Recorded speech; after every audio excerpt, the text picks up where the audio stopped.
Baik, terima kasih pemirsa, masih di Damai Indonesiaku spesial Ramadan dan masih disiarkan langsung dari Masjid Al-Muhajirin Bojonggede, Bogor, Jawa Barat. Nah, di segmen satu tadi pemirsa kita telah belajar bersama-sama bagaimana pentingnya mengenal Allah. Ketika kita sudah mengenali Allah, maka tauhid dan juga akidah kita akan tertancap kokoh. Lantas bagaimanakah cara kita atau thariqah jalan untuk mengenal Allah? Insya Allah akan disampaikan oleh guru kita Kiai Haji Abdul Wahab. Selamat mengikuti, silakan Kiai.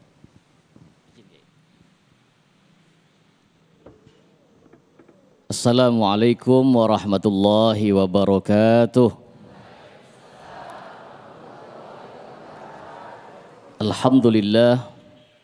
Alhamdulillahi rabbil alamin. Wassalatu wassalamu ala ashrafil anbiya'i wal mursalin. Sayyidina wa maulana Muhammadin wa ala alihi wa ashabihi wa ajba'ihi ajma'in. Amma ba'du. Yang saya hormati, saya muliakan guru kita bersama Kiai Haji Haris Hakam, host kita Bapak Ustadz Sofyan, ibu-ibu yang cantik-cantik siang hari ini, amin. Bapak-bapak yang ganteng-ganteng siang hari ini, amin. Semoga selalu diberikan kesabaran oleh Allah dalam menjalankan ibadah puasa, amin. Serta para pemirsa Damai Indonesiaku di seluruh Nusantara yang mudah-mudahan kita mendapatkan keberkahan dari Allah Subhanahu wa Ta'ala. Bulan ini disebut dengan bulannya Al-Quran. Maka bulan Ramadan ini tidak bisa dipisahkan dengan Al-Quran. Karena Al-Quran keseluruhannya diturunkan di bulan ini. Dengan Al-Quran kita kenal kepada Allah. Dengan Al-Quran kita kenal kepada Rasulnya. Jika Al-Quran tidak diturunkan, maka niscaya kita tidak kenal agama. Betul? Kita nggak kenal kepada Allah. Bulan ini disebut dengan bulannya Al-Quran karena ada dua penurunan Al-Quran di bulan ini.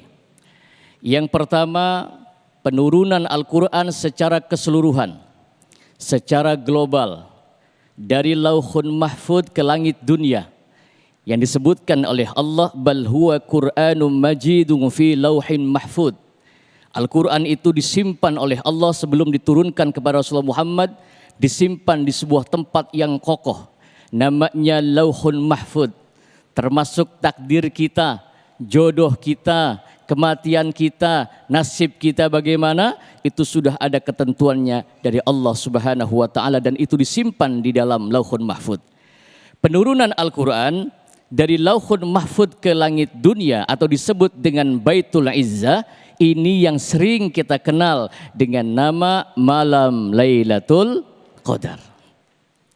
Penurunan Al-Quran secara global diturunkan ke langit dunia disebut dengan malam Lailatul Qadar. Inna anzalnahu fi, apal semua, alhamdulillah. Ini sepertinya ahli-ahli baca Quran semua, amin. Penurunan Al-Quran pertama secara global. Lalu Al-Quran disimpan oleh Allah di Baitul Izzah. Rasulullah Muhammad usia 40 tahun berkhulwah di Gua Hiro. Al-Quran diturunkan secara berangsur-angsur kepada baginda Rasulullah Muhammad untuk memberikan pengajaran daripada wahyu Allah ini. Pertama kali Rasulullah Muhammad mendapatkan ayat dan perintah dari Allah ketika di Gua Hiro, beliau mendapatkan perintah Iqra bismi rabbikal ladzi khalaq. Penurunan Al-Quran dari Baitul Izzah kepada Rasulullah Muhammad ini yang kita kenal dengan sebutan Malam Nuzulul Quran. Hadirin pemirsa Damai Indonesiaku yang dirahmati oleh Allah Subhanahu wa Ta'ala. Maka ayat yang pertama diturunkan kepada Rasulullah Muhammad adalah Iqra, bacalah. Rasulullah Muhammad diperintah oleh Allah, belum ada perintah kewajiban sholat, belum ada perintah kewajiban puasa, belum ada perintah kewajiban zakat, tapi perintah yang pertama kepada Rasulullah Muhammad adalah dikenalkan kepada Tuhannya, Iqra bismi rabbikal ladzi khalaq, khalaqal insana min 'alaq. Bacalah. Baik membaca Al-Quran atau baca alam ini, agar kita kenal kepada Tuhan kita. Masya Allah, begitu banyak contoh-contoh yang diberikan di dalam Al-Quran untuk kita kenal kepada Allah dan bersyukur kepada Allah. Allah jadikan nih, Bu, masih semangat masih? Allah jadikan tidur kita ini nikmat. Betul apa betul? Itu kata Allah di dalam Al-Quran. Agar kita bersyukur kepada Allah Bapak Ibu. Allah katakan wa ja'alna naumakum subata. Kau pengen kenal Tuhanmu, ingat Tuhanmu yang menjadikan tidurmu itu nikmat. Tidur itu nikmat apa enggak? Nikmat apa enggak? Orang kalau enggak bisa tidur itu mahal biayanya, betul? Tapi orang kalau bisa tidur itu diberikan kenikmatan oleh Allah. Wa ja'alna naumakum subata. Orang kalau tidur telinganya ditutup. Suami pergi tengah malam enggak kedengeran tuh, Bu? Telinganya ditutup, matanya ditutup, dijaga oleh Allah Subhanahu wa taala. Kenikmatan yang luar biasa. Apalagi tidurnya orang yang berpuasa di siang hari. Masya Allah. Siang hari puasa itu kalau tidur ibadah ya Bu ya. Apalagi tidurnya saking capeknya sampai mangap. Kalau udah mangap itu kenikmatan yang luar biasa. Belum lagi Allah jadikan tidur kita itu keluar suara dengkuran. Ngerti dengkuran? Ngorok ya. Rasulullah Muhammad itu Bu kalau tidur ngorok Bu. Keluar dengkurannya. Kata sahabat Abdullah bin Abbas, ketika Rasulullah Muhammad tertidur, maka Rasul mengeluarkan suara dengkuran. Ngerti dengkuran? Nah, maka orang yang berpuasa dengan orang yang tidak berpuasa dijadikan ngoroknya itu dengkurannya dua, beda. Kalau orang puasa biasanya dengkurannya panjang.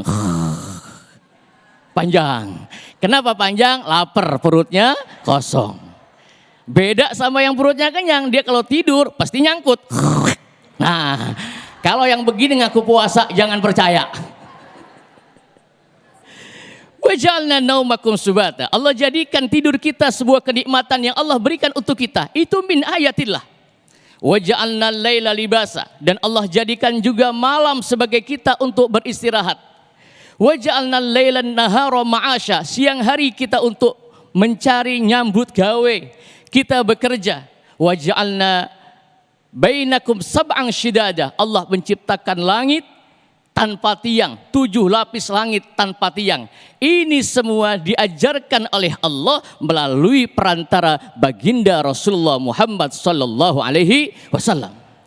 Jika Al-Quran ini turun, kita pun belum tentu kenal kepada Allah. Jika Al-Quran turun, ada perintah aqimis sholah, ayo lakukan sholat. Contoh sholatnya bagaimana? Lihat Rasulullah, betul? Al-Quran tidak menjelaskan secara global tentang bagaimana sholat. Kita diperintahkan puasa, bagaimana cara puasanya? Lihat Rasulullah sallallahu alaihi wasallam. Bahkan Allah memberikan pengajaran kepada kita. Bu, bulan Ramadan ini bulan diturunkannya ampunan oleh Allah. Amin. Maka perbanyak kita membaca Al-Quran agar kita bisa berdialog dengan Allah Subhanahu wa taala. Amin. Siapa orang yang membaca Al-Quran di bulan ini, Masya Allah, pahalanya luar biasa. Maka salah satu jawaban, mengapa kita terkena kewajiban ibadah puasa. Saya sering ditanya, Ustadz, kenapa sih kita harus puasa di bulan Ramadan? Jawabannya adalah karena bulan Ramadan diturunkannya Al-Quran. Maka karena kemuliaan Al-Quran, kita diperintahkan oleh Allah diwajibkan untuk berpuasa karena memuliakan Al-Quran. Begitupun Rasulullah Muhammad. Rasulullah Muhammad setiap hari Senin berpuasa dan setiap hari Kamis berpuasa. Rasulullah Muhammad ditanya, ya Rasulullah, mengapa engkau di hari Senin berpuasa? Apa jawab Nabi? Fihi wulidtu. Karena di hari Senin aku dilahirkan dan di hari Senin aku diangkat menjadi nabi. Maka setiap hari Senin aku melakukan ibadah puasa karena aku memuliakan hari kelahiranku dengan aku melakukan ibadah puasa. Saya mau tanya sama bapak-bapak. Pak, kalau ulang tahun bapak-bapak diumpama, kalau ulang tahun bapak-bapak makan-makan apa puasa? Jawab yang jujur nggak apa-apa. Ibu-ibu, Ibu kalau ulang tahun makan-makan atau puasa? Pantesan gemuk-gemuk. Saking mulianya Al-Quran, maka Allah mewajibkan kita untuk melakukan ibadah puasa. Karena puasa itu mendekatkan diri kita dengan sifat-sifatnya Allah Subhanahu wa ta'ala. Hadirin pemirsa Damai Indonesiaku yang dirahmati oleh Allah Subhanahu wa ta'ala. Al-Qurannya turun. Dan contoh Al-Quran itu agar kita kenal kepada Allah, contohnya adalah baginda Rasulullah Muhammad sallallahu alaihi wasallam. Maka Al-Quran penurunan yang kedua, yaitu secara mutawatir, secara berangsur-angsur. Untuk apa? Agar yang pertama Rasulullah Muhammad sering bertemu dengan malaikat Jibril. Yang kedua, agar Rasulullah Muhammad mampu menjawab pertanyaan daripada setiap orang yang bertanya. Contoh, Rasul ditanya, ya Rasulullah, yas'alunaka 'anil mahid. Ya Rasul, bagaimana saya punya istri saya dari kemaluannya keluar darah. Rasul diam. Allah berikan wahyu. Qul yas'alunaka 'anil mahid, qul huwa adang fa'tazilun nisaa fil mahid. Katakan ya Muhammad, kalau ada wanita yang keluar darah dari kemaluannya, maka itu namanya darah haid. Wala taqrabuhunna hatta yathurna. Pak, kalau istrinya lagi keluar darah, jangan coba-coba deketin. Woi. Kalau istrinya lagi keluar darah, wala taqrabuhunna, jangan kau dekati aja nggak boleh, apalagi dikelonin. Hatta yathurna fa idza tatahharna fa'tuhunna min haitsu amarakumullah. Innallaha yuhibbut tawwabina wa yuhibbul mutatahhirin. Begitu terus turun berangsur-angsur agar kita kenal kepada Allah Subhanahu wa taala melalui kalam-kalam yang disampaikan kepada Rasulullah Muhammad dan disampaikan juga kepada kita umatnya. Mudah-mudahan manfaat. Assalamualaikum warahmatullahi wabarakatuh.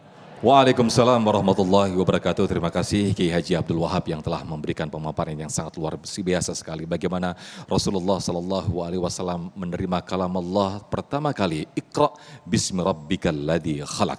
Nah, di segmen berikut, segmen 3 dan juga 4, kita akan mengelaborasi, kita akan perdalam tema kita yang sangat menarik ini dengan sesi tanya jawab. Jadi siapkan pertanyaan Anda. Tetaplah bersama kami di Damai Indonesiaku spesial Ramadan yang dipersembahkan oleh Sarung Wadimor, tentu sarung kita.